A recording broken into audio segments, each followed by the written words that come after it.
Hey, good afternoon, everybody, on this beautiful April Fool's Day, Kaylee. Beautiful is not the word I was going to say. Okay. Well, there's not a cloud in the sky. You know what? I'm a little wigged out by the weather change that happened the last 2 days. It was sunny, Nice. 70, and then all of a sudden, boom, it's back in the 40s, and I'm not a happy camper about it. I thought it was an April Fool's joke. Well, I'm a little wigged out because we're back in studio today. This is Midday Market Update. I forgot to tell everybody out there in TV land. Yeah, live, interactive, back in is. studio for the first time in a couple weeks. Hopefully we finish out this a full episode for our first full in-studio episode today. Yeah, it's possible. Live interactive, FreightWaves LinkedIn, get on there. Are you going to turn on your modem you know thing what? there? I am pulling it up right now. All right, and, Kaylee's going into her electric magic box there that brings things to you magically through the air. Otherwise known as a laptop. Yes. So get your comments and questions in there, and we'll get to them as best we possibly can.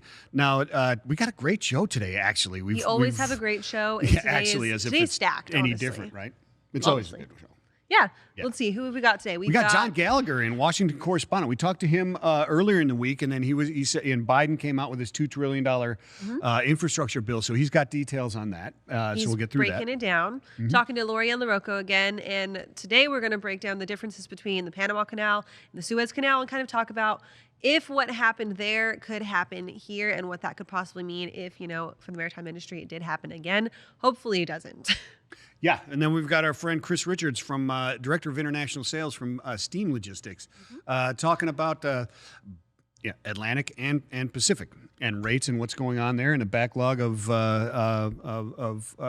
container ships, and what to expect, how to navigate these murky waters right now. Right? Murky waters is a little tough. Probably truly the understatement of the week, right? We've also got meteorologist Nick Austin on today. He's going to be telling us about some late season snow that some people were thinking was a prank, but not the case. Also, of course, it's Thursday, so we've got Anthony Smith and Zach Strickland on there talking to us a little bit about what happened in the markets this week and what the economy is doing in response to what happened there. Yeah, absolutely. You think Anthony Smith is any more or less confident in what's going on April Fool's Day than he is on a normal day? You think he's... I'm going to be honest. I don't know if it's possible to prank Anthony Smith. I don't think it is either. He doesn't believe anything. He's so skeptical about everything. He just lives in this era of skepticism that he's unprankable. And maybe that's a challenge for you. Yeah, that's right. Well, all right. Challenge accepted. Let's make it happen.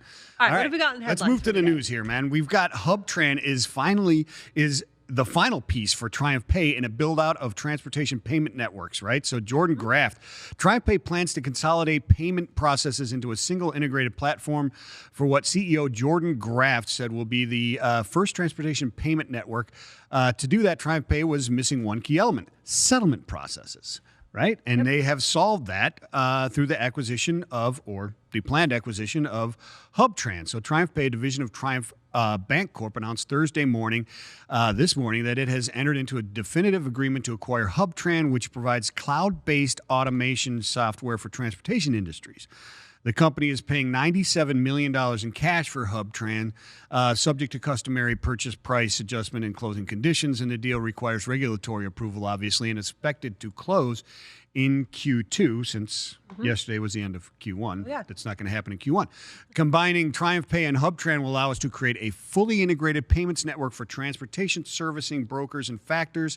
Graft said in a statement, the network will be open to all joining participants and will provide tools and services to create frictionless presentment, settlement, and payment of invoices in transportation. The future of freight payments looks very different starting today, and we are excited to bring this transformational product to the industry to benefit all participants. Now, Graft spoke with our co-founder, our founder and CEO, Craig Fuller, this morning on Fuller Speed Ahead. And you can, if you missed it live on FreightWaves TV, you can always catch it again. It will go up on FreightWaves.com.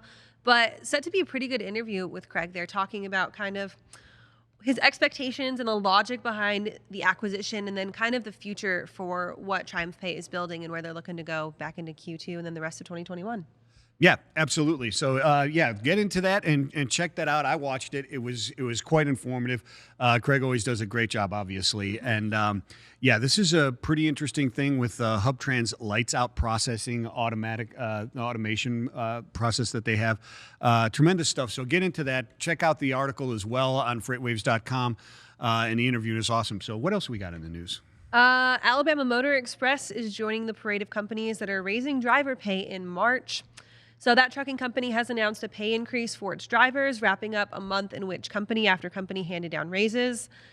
And it has about 250 power units compared with some of the companies that increased pay rates during the month. Its announcement of the pay raise, as well as one of the company's leading executives' willingness to discuss it, provided some detail on a company that is going through a period in which pay increases are coming at a rapid pace and carriers need to be nimble to stay competitive.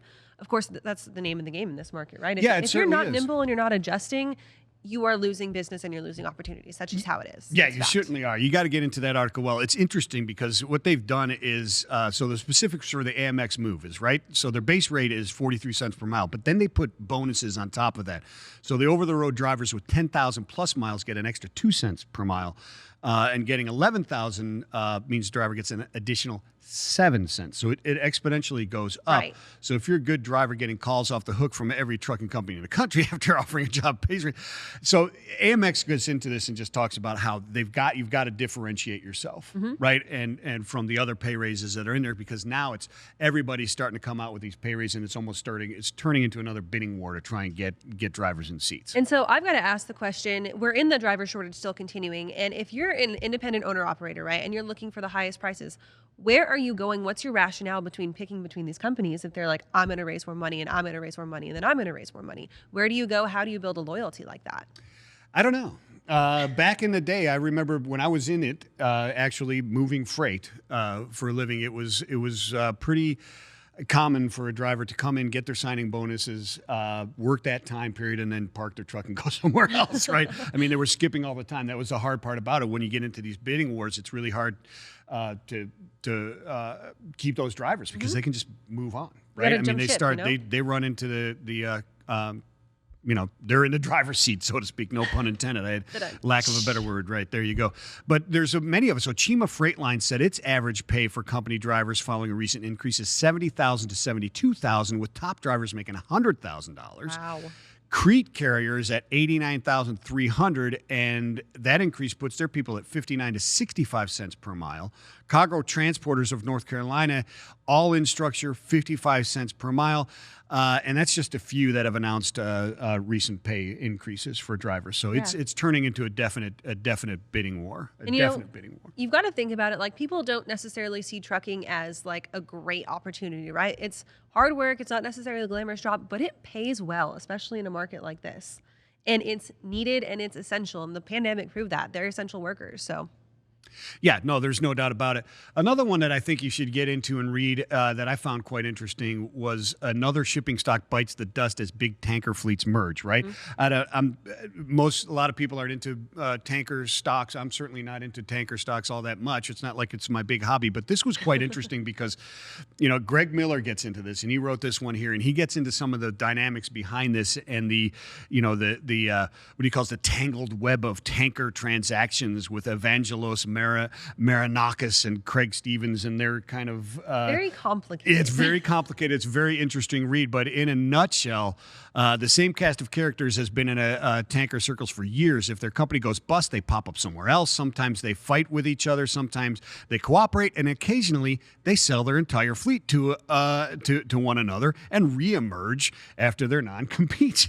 So the latest one, one such rare fleet deal has announced Wednesday morning. New York-based International Seaways will merge with Connecticut-based Diamond Shipping Line in an all-stock transaction, and the stocks are up 5.6% and 4.5% respectively. This puts all right. So the implied market capitalization of the new company is around $1 billion and would own 100 tankers with a total capacity of 11.3 million deadweight tons. And the crude tankers will make up 71%. Of the product tankers would be 29%. So third largest it will be in the U.S. after this merger goes through. So if you're interested in it and you want to kind of untangle that web and that cast of characters, go to FreightWaves.com, check out the article by Greg Miller, and check out some of his other stuff while you're there as well. He does a really, really great job. Yeah, absolutely. Shall we untangle the web of weather? Maybe Nick will tell me if he's just pulling a fast one over on us, if he's going to bring back the 70s. I can only hope. Nick, are you going to give us the good news that I'm hoping for? I'm going to try. It's 46 degrees outside. It's beautiful. Come on. Ugh. Right here in Chattanooga, it's gorgeous. At least the sun's out, but it's definitely, we're seeing a big chill. And a little later in the show, I'm going to talk about frost and freeze conditions across the south, so drivers will have to watch out for that. But right now we want to talk about snowfall. So if we're thinking in terms of winter, a late season storm that is moving through the Northeast right now. It's not affecting the real big players as far as freight markets along the I-95 corridor in the big metropolitan areas, but mostly interior sections. So we'll take a look at that in Sonar Critical Events. We've got the radar up there for you already. And the snow is coming down fairly hard in some parts of the interior Northeast. We're mainly looking at this region here that's highlighted on the map as far as seeing snowfall today. So some parts of West Virginia, up into central Pennsylvania, all the way to northern New England, primarily here in the US. So a lot of areas, yeah, we'll see maybe about 2 to 5 inches of snowfall. So not a huge major storm, but certainly there's gonna be slick and slushy roads out there for drivers. It's gonna be really messy through the day and even into tonight in some areas. But the biggest snow amounts are probably gonna be from around upstate New York, around the Adirondacks, Plattsburgh, those areas, up into northern New England, and then even into some areas just over into Canada, near Quebec and Montreal. Some of those spots could see upwards of 6, 7, maybe 8 inches of snow by the time this is all over. Maybe a few really isolated pockets that get more than that. But overall, just really messy conditions here, and the winds are gonna start kicking in too. We'll see gusts of 30, 40 miles an hour. So there's gonna be certainly some issues with blowing snow here and there and limited visibility, at least at times. Now, even after this storm kind of gradually fades during the overnight hours, some lake effect snows in some of these spots will linger through the day on Friday, along with the really cold weather. So it's just not going to be too pleasant up in the Northeast. But that's the only part of the country that's really seeing any major weather as far as snowfall. There's no major rainfall or flooding happening today. As far as the rain actually coming down. Now, there are still issues with some minor river flooding here and there across parts of the South. We've just had way too much rain down south over the past several days or so. It was a really wet March. But it's hot and dry in the Southwest, and I mentioned all that cold is moving into parts of the South. So we'll be talking more about that a little bit later in the show. Interesting. You know what, Kaylee? I'll bet you a Bobby that it reaches 70 degrees this Saturday. You know, I bet it is too, but it's going to be one of those days where it hits 70 during the daytime and then drops back down to 30 at night. So maybe. What do you think about that, Nick? You think we're going to get 70 degrees? Lining here, Kaylee. But yeah, I think it probably will hit 70. Beautiful. On Sunday, on Easter Sunday. You know what, Nick? And I think it'll stay warm in the next week too. I'm going to place my bets on that. There we go. I'm an optimist, but not on April Fool's Day. I'm an Anthony Smith on April Fool's Day, where I'm skeptical of everything. Excellent. Thank you, Nick. So it's been a wild week for freight markets. And what was it yesterday in Freightonomics? Zach Strickland was talking about how OTRI hit levels that were close to what we saw historically during Christmas and Thanksgiving, right? Oh yeah, 28%. It's still 26 point something. I saw this morning. I was talking to Kevin Hill about that. Still, it's dropped. Significant drop to 1 out of 4 are being rejected, which is huge. 20, yeah. I don't know, Zach, tell us, is it a huge deal? Yeah, I mean, I wouldn't call it a huge deal, but yeah, the drop is pretty significant, especially considering the fact that we were up near like Christmas peak levels this time last year, or this time, at over Christmas. So 28.46%, kind of the all-time high around Thanksgiving. Then we had 28.38%. We got up to 28.31 at the end of March, and seemingly for really no good seasonal reason other than the market was just already extremely tight. We had Easter sitting right there, so we're starting to come back down, and it's coming down pretty quickly. And a large reason for that drop is the reefer sector starting to really retract significantly. Now, the reefer sector, reefer tender rejection rates up around 48, 49%.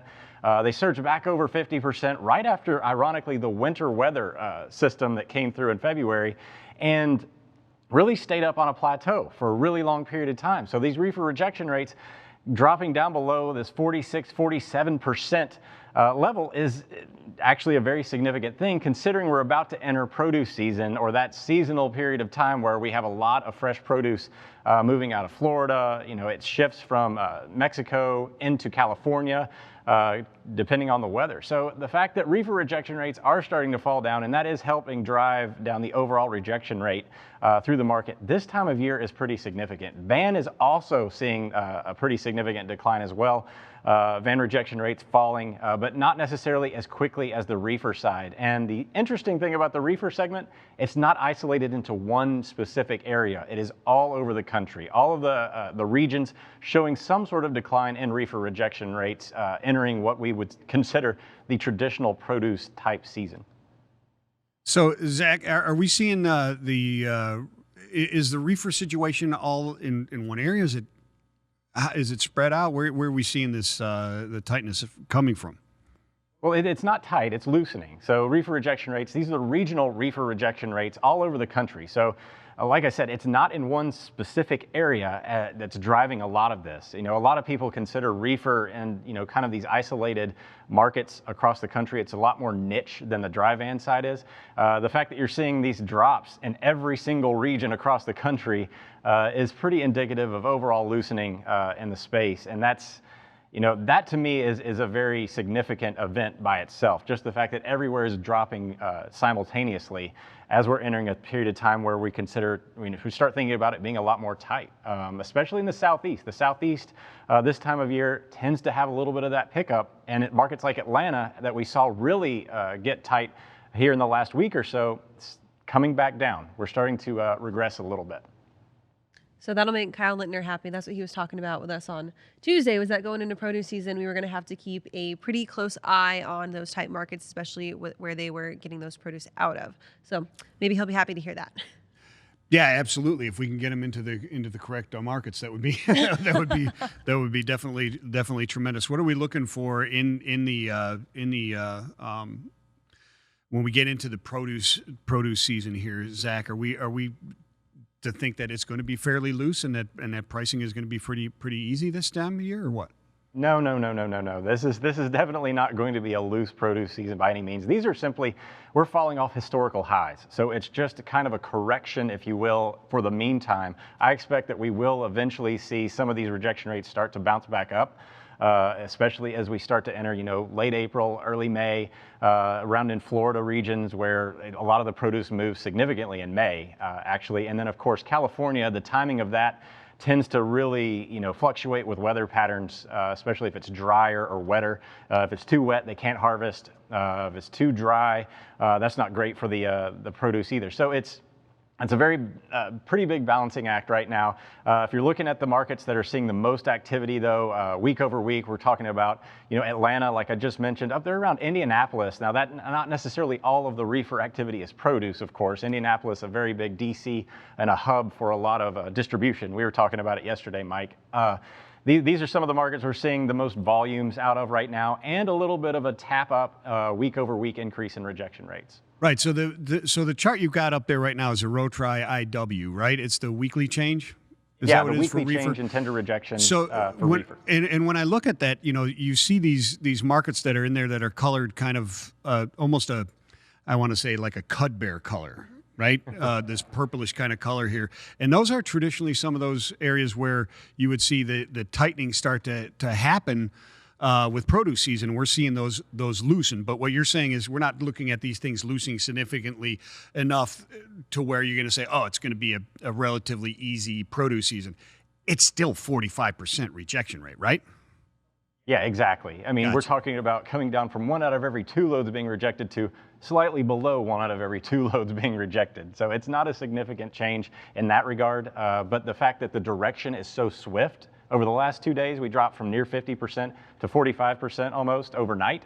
That is pretty significant, and it's also breaking through what's been a very long, drawn-out barrier. This month-long shift of rejection rates operating at peak levels in the reefer sector above 48%. So we kind of have started a new segment of capacity in the reefer markets. You know, looking in on LinkedIn, Jake McLeod's echoing what you're saying, Zach. He says, just coming back to the old historical highs before the next round of historical highs. So it sounds like Zach is not the only one with the idea that this is just something that we're going to have to live with for the rest of 2021, right? Also on LinkedIn, we've got Andrew Bound saying truckload capacity and drivers is of abundance now. April Fools. Nice. Thank you, Zach. Thanks for that update, my friend. Awesome. Shall we check in on the economy and see what Anthony Smith is up to on this April Fool's Day? It's Thursday, so we've got initial jobless claims, and we're going to see if that skepticism meter came down any at all from last week's initial jobless claims.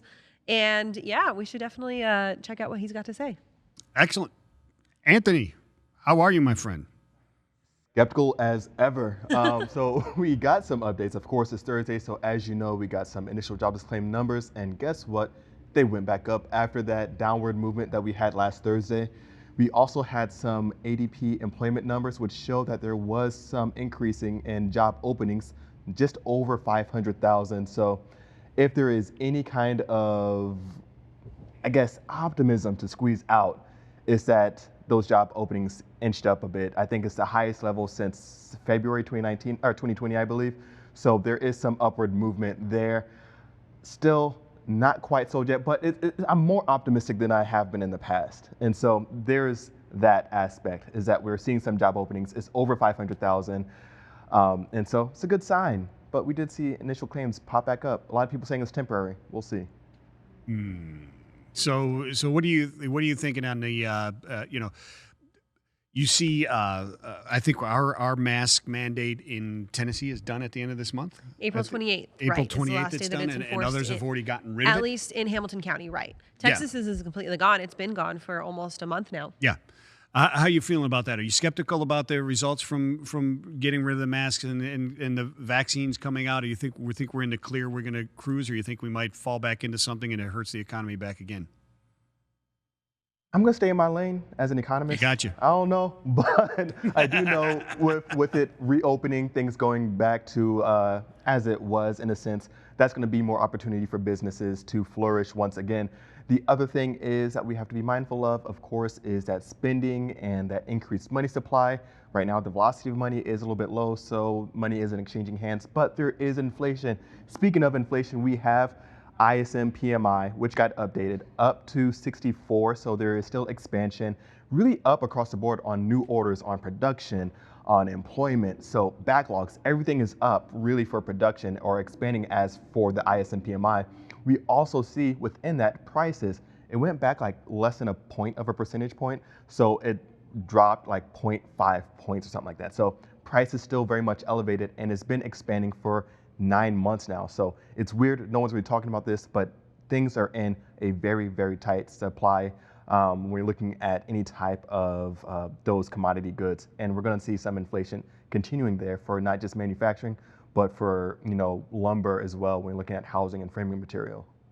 Note to self, Anthony Smith, lead economist, not lead epidemiologist. Oh, okay.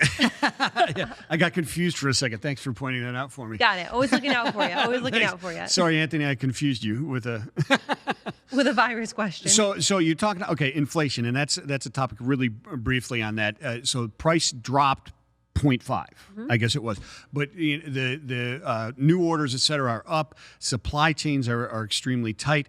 Is this a temporary thing, or because the supply chains are so tight, once we figure out the supply chains, does it come back down, or is this, in other words, we were hoping for some sort of inflation, right? We've been trying to get some sort of inflation for a while. Is this driven by the economy or the supply chain tightness? I think there's a few factors here. We're looking at the scarcity of some of those resources. We're looking at steel, corrugated boxes, anything like that. So all those things across the board are really in a shortage. And so we're looking at that. That's going to really kind of pop up some of those those increases in prices. The other thing is that we had a little bit of slowdown in manufacturing earlier on in the year or later last year, but there was some ramp up. So there is quite a few variables really leading to price increasing. The other thing that's going to be interesting is like prices accepted, because you can charge as much as you want, but are things going to be accepted? Are these manufacturers going to start paying these increased prices for these goods? And if so, are these prices going to go downstream closer to the consumer? So That's going to be interesting to see if these increased prices get passed on to the consumer, because manufacturers and businesses can only take the hit for so long before needing to pass it on. We're also seeing inflation on other aspects of the economy, mainly in assets. So you're looking at the stock market, people getting stimulus checks, might not be saving or might not be spending, but maybe putting it into some type of assets, maybe even Bitcoin, things like that, so cryptocurrency. So we're seeing inflation, not maybe the traditional inflation that we would have expected to see with this increase in money supply, but there's going to be increases in pricing overall for sure that's happening right now, and likely going to get a little more interesting as we move forward throughout the remainder of 2021. All right, Anthony, thank you for those awesome insights. And of course, as always, your very nuanced, skeptical eye looking at them. Should we go to our first guest today, Michael Vincent? Absolutely. Let's do it. We've got John Gallagher, our Washington correspondent, on. And as promised from Tuesday, we're going to dive into this $2 trillion infrastructure plan. I read somewhere that each American's going to get a wet bag of cement. Is that true, John? I hadn't heard that. Well, you haven't read FreightWaves. But the business community seems none too pleased about this whole thing. So the biggest initial takeaway, they call this, Biden's calling this a Jobs Act. So, apparently he wants it. It's all about jobs. It's not an infrastructure act. It's a Jobs Act. But the biggest news out of this, this $2 trillion 8-year plan, the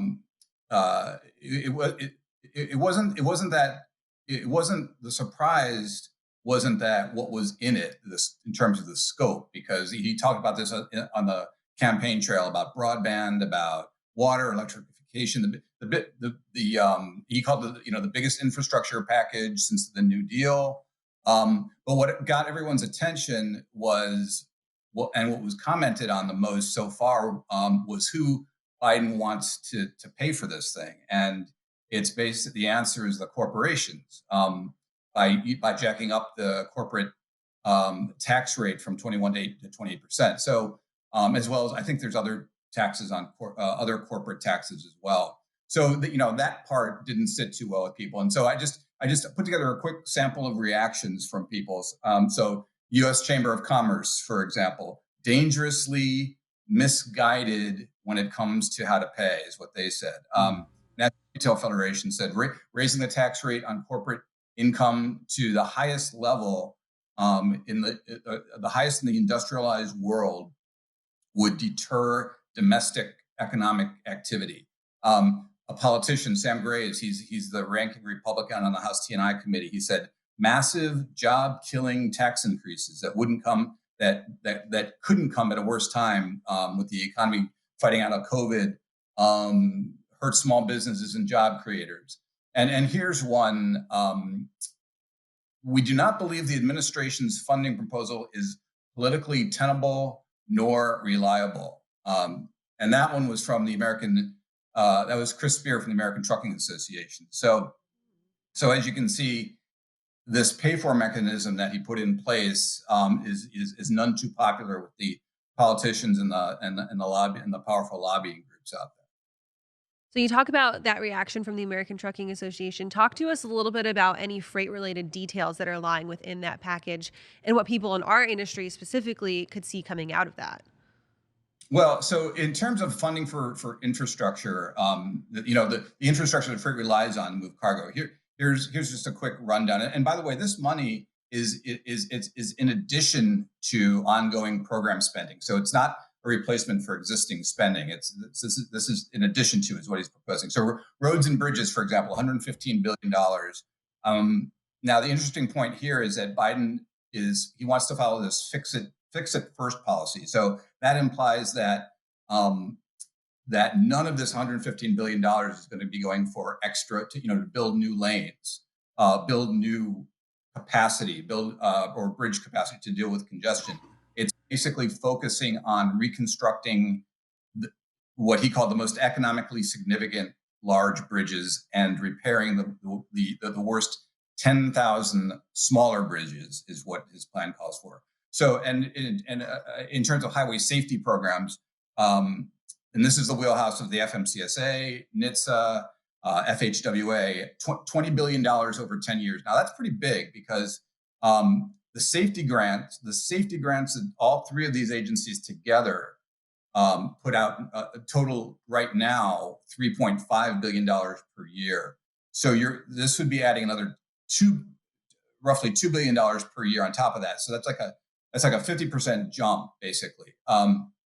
And on the rail side, so he's calling for $80 billion in extra spending for rail. And that's mostly going to be going to Amtrak to repair the backlog, but it's also to improve existing corridors and enhance grant programs for both passenger and freight rail and electrification on the rails. And so we'll go to ports, for example, $17 billion for ports, and that's going to go for inland waterways and coastal ports, but would include land. That includes land ports of entry too, and ferries. But the AAPA said this is a big. They liked it. They said this is a big down payment on basically a $29 billion in federal investments that they've been calling on. So it's pretty big from them. And then just quickly, there's an additional $44 billion for projects of national and regional significance, however he terms that, and $160 billion in spending for tax and $14 billion in tax incentives for broad-based electric vehicles program. So that's just kind of like the initial. That's a quick break rundown as far as freight would be affected. Wow, it's interesting. You know, we've been trying to get some sort of like real non-Band-Aid infrastructure bill, right? And hoping that finally we were going to get one. $2 trillion, a ton of money. But it doesn't sound like there's a whole lot of support for this from. Is it bipartisan non-support, or what are we looking at here? I mean, in other words, how realistic is this that this thing gets passed, and this is the one we're hoping it was going to be? Doesn't sound like it to me. Yeah, well, I mean, you're going to have pushback, obviously, from Republicans, and like we mentioned before. But the way he wants to move this through, and I got this. I was talking to this guy. He's a really smart guy here in DC. His name's Jeff Davis from the this organization called the Eno Transportation Institute, and he's like the smartest guy in DC about how legislation actually can move through Congress. How they make this sausage or whatever they call it. And his perspective was that it'll likely move through the process using because it's a tax. It's basically a tax program. He's not going to get 60 Republican votes in the Senate. Republicans on a regular how you normally pass through legislation. So the strategy we're likely to put it in a budget reconciliation bill. Now on that you can it can move through on a straight party line vote, and they have that. The Democrats have that in the Senate with Kamala Harris with casting the deciding vote on that.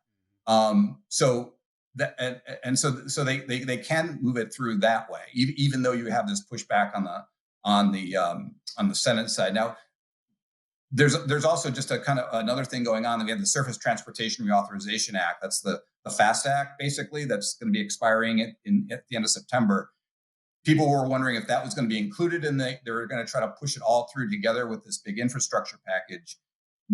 But because the highway bill can't go through on a budget reconciliation, the thought is that those are going to be two separate things. But back to your point, though, Michael, I mean, so if they can get it through, kind of like they did with the COVID package, there's a chance there. Now, what it looks like, I mean, they might have to, they might, in terms of scope and in terms of how it gets funded, might change. But I don't know. I think I predicted on this show a couple of months ago. You asked me for predictions, or maybe I think Kevin Hill asked me for predictions, and I said that this was going to go through. And I don't know. I still stick by that. If they can get some sort of consensus or come together on it.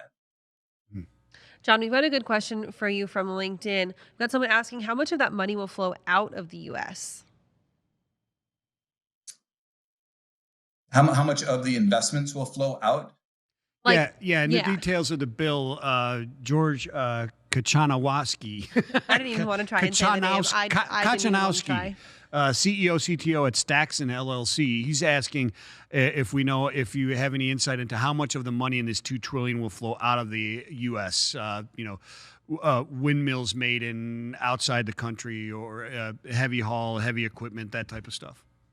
Yeah, I mean, because it's because he's pushing this through as a Jobs Act. It's about manufacturing in the U.S. and trying to, as much as possible, this is geared toward U.S. jobs, is what he's trying to create. So I don't know I don't know exactly the answer to that question, but if I were to guess, I would say it would be a relatively smaller part of the package that would be going out of the U.S.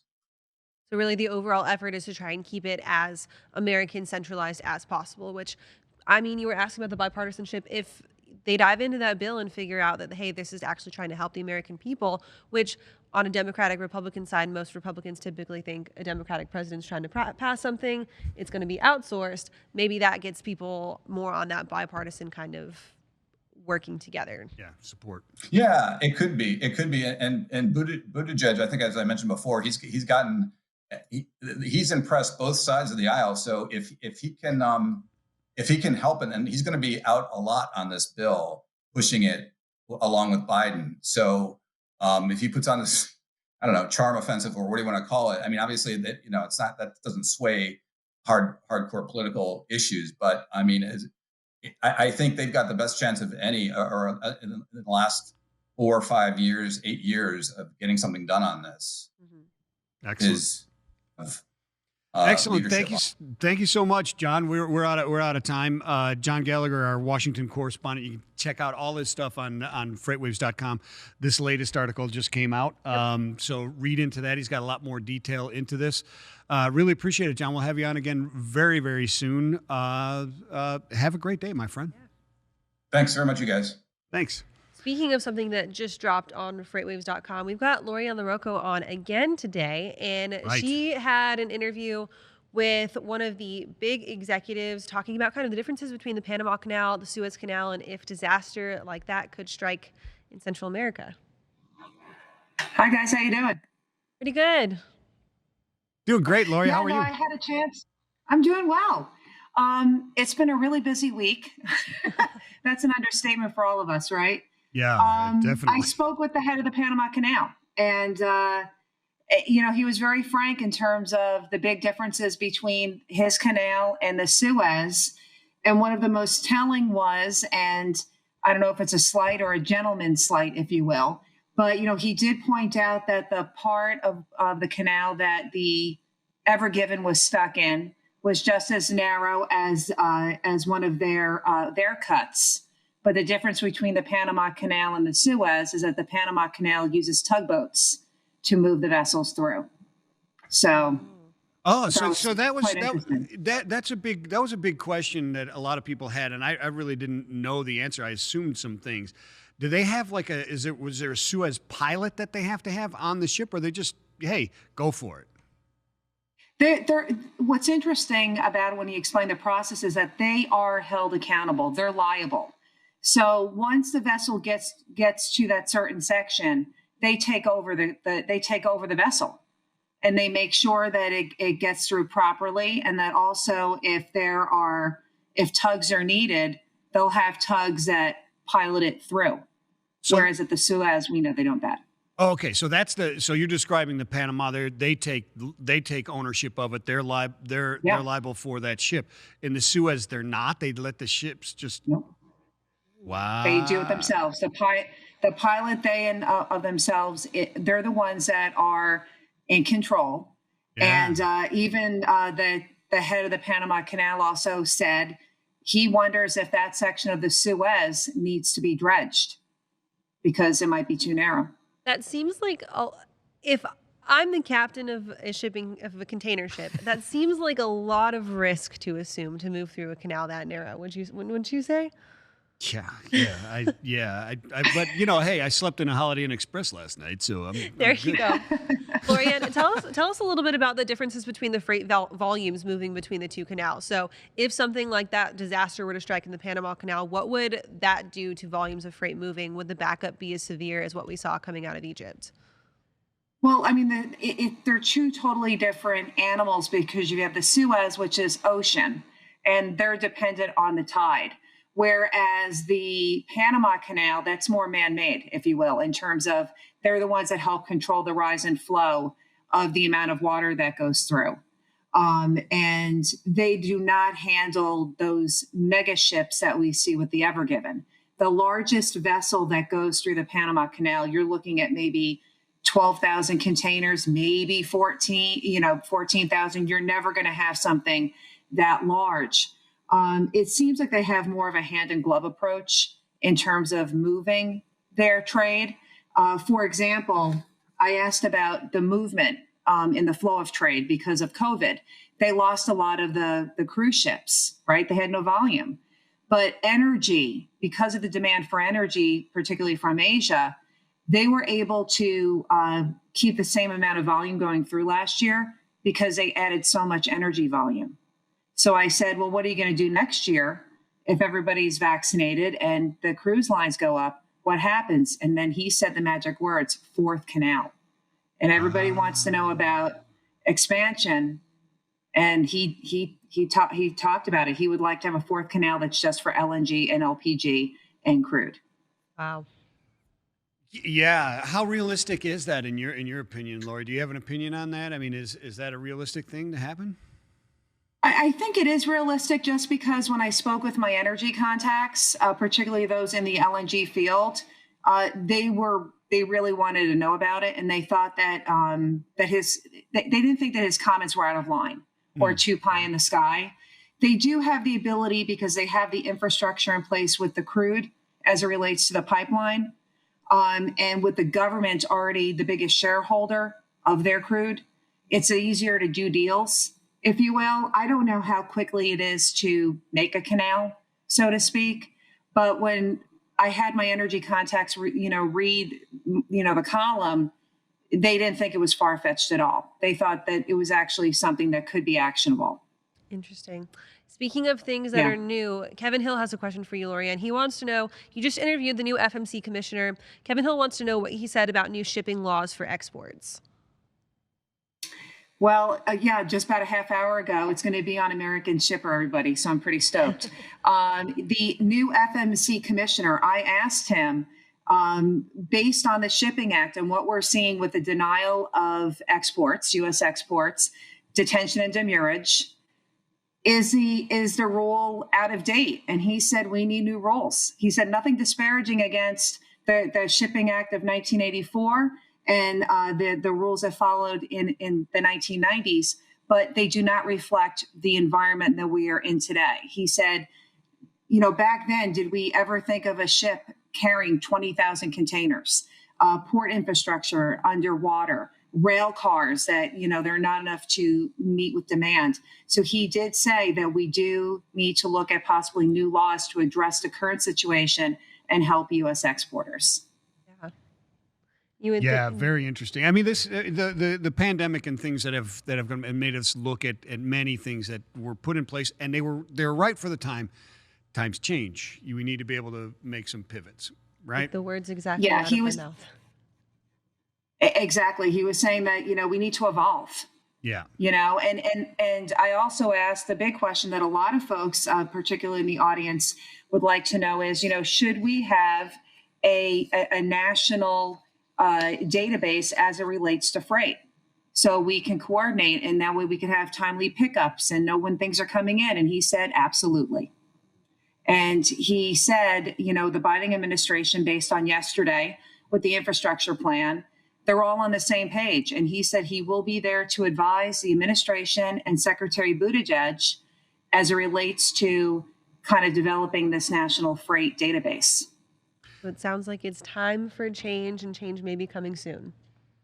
Yeah, well, there's definitely some issues that were brought up. I mean, as far not only, the Suez Canal. Everybody, I even have it in there. Can the Panama Canal be Suezed? Right? It's kind of become this thing. You really Suez that.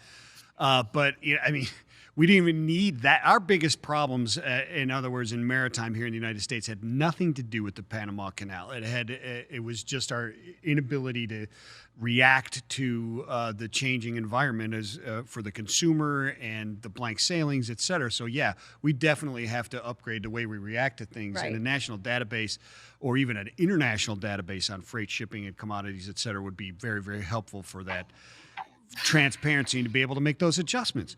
But Lori, the last question that one of the questions I wanted to get to, and we're running out of time, is the effects of the Suez Canal on the United States. There's some argument or some disagreement, I guess, or everybody's conjecturing on how it's going to affect us. It's a 2-week delay, and then we're going to get hit in the East Coast. Well, it could actually be a container situation that hits the West Coast eventually. What are your thoughts on that? It's really two buckets. So the empty containers that China needs to fill the imports that our businesses need, that us consumers want, those are delayed. So from my sources, they were already looking at a critical need for containers in April. That just compounds the impact for China. So that slows down the future imports, if you will, right, of the things that we need and for the inventory chain. As it relates to the East Coast, it's not going to be a whole golly gee smackdown. It's going to be a slight delay. They definitely have the rail cars, but any delay in getting in product, if you have an already lean supply chain, that's the question, and that will be the problem. Going to go from being a lean supply chain to picking on scraps. Thank you for your time, Lorianne. Like she said, you can catch that interview on American Shipper. You can find that online at FreightWaves.com as well. Absolutely. Thank you so much, Lorianne. We'll catch up with you again real soon. I'm sure the next Suez is right around the corner. Hopefully not. I hope not. I hope not too, but I bet it's there. Excellent stuff. Yep. It's really interesting to hear the different opinions on how we're going to be affected by the canal and what's going on the West Coast, and is that going to change? Is it going to come back? But really quickly, we need to move on. We tend to spend too much time with our guests. There's so much interesting stuff. But we've got Chris Richards here, who's the Director of International Sales with Steam Logistics, to talk about what's going on. Chris, welcome to the show, my friend. How are you? Hey, I'm doing great. How are y'all? Doing pretty good. Thanks for joining us today. A little bit short notice. Michael Vincent is right. So give us a little bit of background on Steam and talk to us about what you guys are doing over there. Yeah, so Steam Logistics was founded in 2012 in Chattanooga, Tennessee. So we started as the international arm of Access America Transport, which ended up merging with Coyote Logistics later and then subsequently merged with UPS. But now our sole focus is international logistics, and our mission is to be our customers' number one logistics provider. Awesome, Chris. Thank you. So we were just talking to Lorianne about her thoughts on the state of the maritime industry. Give us a little bit about your thoughts on the current ocean market conditions. Yeah, so about a couple weeks ago, we started to see the rates drop a little bit, space starting to free up. And then obviously, as you know, the Suez Canal kind of started to damage some things. So now we're starting to see the premium rates again up to $8,000 to $10,000 just to get one ocean container from Asia to the U.S. So we're seeing these super high premium rates. And then we're also seeing some blank sailings, which is causing the rates to rise as well. Now, talk to me about that. Why would we be seeing blank sailings in a situation like this? Yeah, doesn't it seem counterintuitive to you? It honestly really does. It seems counterintuitive to me. I'm not that bright, though. Why would we be seeing this? So the steam ship lines are obviously late getting back to China, so that's causing delays. And then also as far as like the rates rising, they want to blank sailings because then they can get more, money. There's less open space on the vessel, so obviously they can charge more. So we've heard that Maersk is expecting to lose capacity up to 20 to 30%. MSC has just come back to us telling us that all spot rates are now canceled. You can only book on premium rates if you want to get space. And then as far as to the East Coast, the space is going to be basically non-existent because the steam ship lines are only going to want to run that Trans-Pacific lane. Wow. Wow. So Anthony Smith, it was inflation. I mean, I mean that affects everything, right? Yeah. Everything comes on I mean, you joke about everything comes on a truck, but really everything comes on a ship first, almost in the United States, right? So that type of stuff, we're going to be seeing that at the checkout line, I would imagine, with a bunch of this stuff. So is this direct from the Suez, in your opinion? The Suez is causing this to start happening because of that delay, and if so, how long does it take before you guys think this is going to smooth out a little bit? Yeah, so I'm thinking it's going to be closer to June. So, as you know, annual contracts are being signed right now. So, we're thinking shippers aren't even going to be able to get their allocations for May and June. So, even though they're signing these annual contracts, there's no space available. So, they're still going to have to book on spot rates or even, premium rates because they're saying the spot rates aren't going to be a thing. So talk to us a little bit about what you guys are telling your clients, your customers during this time, because honestly, if I were someone that was trying to find capacity on a steamship, I would be panicking right now. I'd be like, what the heck am I supposed to do? Yeah. How do you guys kind of quell that I'll tell panic? you, call Chris. No. Call Chris, yeah. Yeah. So yeah, I mean, as I've been saying the past couple months, book 3 to 4 weeks out. So we have great partnerships in Asia that we leverage in order to get the space. So they're checking every single day. So say one of the big time shippers cancels some of their allocation or they can't make it to the port. Our partners are looking for that every single day in order to fill our customers with a spot rate or even a premium if they're willing to pay it. And then some other solutions that we're saying is, either try to rail it via the West Coast. So go into LAX and then rail towards the East Coast or even transloading. So right now, just getting space to the East Coast it's non-existent. Wow. Okay. All But right. but I guess you guys are telling people, hey, park it at the West Coast, rail it over. But even parking at the West Coast is impossible to find. There's still ships hanging out outside Port of LA and Port of Long Beach too, right? Yeah. Yeah, so I mean, we're seeing upwards of 20 plus vessels, which it's better than a few weeks ago. We were seeing around 30, 37 outside of LAX. I think that number has now been dropping closer down towards 20. Even Oakland had, I think, 12 current vessels, and that was down from 20 a few weeks ago. And then Savannah has about 10 vessels outside of their port, but it's still showing some improvement. But like I said, now that there's not going to be any or as many vessels going to the East Coast, you're going to pay a premium rate if you want to get on the boat. If not, you're going to try to ship it to the West Coast and then try to transload it and then over the road, which, as you know, that can cost a lot of money as well. So it's kind of depending on what risk you're willing to take, right? Do I want to pay a lot more and get it on the boat and get it there? Or do I want to try to get it to the LAX and then transload? Yeah. So really what you're looking at here is, okay, premium to get on the ship, no capacity, sit and wait, Asia to the East Coast. The other side, we've still got a backlog going Asia to the West Coast, right? You still got a backlog, but it's getting a little bit better. It may be cheaper, maybe the cheapness and the time, and then the rail, maybe all that works out to say now West Coast instead of East Coast right now. That's interesting. There's indexes and charts in Sonar that you can actually do that, and we've looked at that many different times. I didn't pull that up for today. I wish I had. I will check it out immediately after this and get that on LinkedIn. But you can definitely go into Sonar and figure that out and see exactly what the differences are to hit on this coast or that coast based on the pricing on the ocean, and then the pricing inland for intermodal and truckload as well. So. It almost feels like, do you want to play the long game that's really expensive, or do you want to play the longer game that's still going to be pretty expensive, right? Yeah. Yep, those are basically the options right now. But like I said, if you're booking out 3 to 4 weeks or even more than that, at least we can try to provide as many solutions as possible. The last thing that you want is to have to accept a $10,000 rate because that's the only option now. Mm-hmm. Yeah, I mean, but it's like Dooner says on What the Truck. He keeps saying, hey, rates are going up and service is getting worse. Yep. Hey, not over at Steam though. not over at Steam. We're still providing top-notch service at Steam. So excellent. So hey, people want top-notch service. They want to discuss this and look at the different ways to get their freight in here from Asia or back to Asia or Africa, wherever it happens to be. How do they reach out to you guys over there at Steam and look at these different options? Yeah, so you can reach out to me on LinkedIn, Chris Richards. My email address is chris.richards@steamlogistics.com. Feel free to shoot me an email for any quote requests.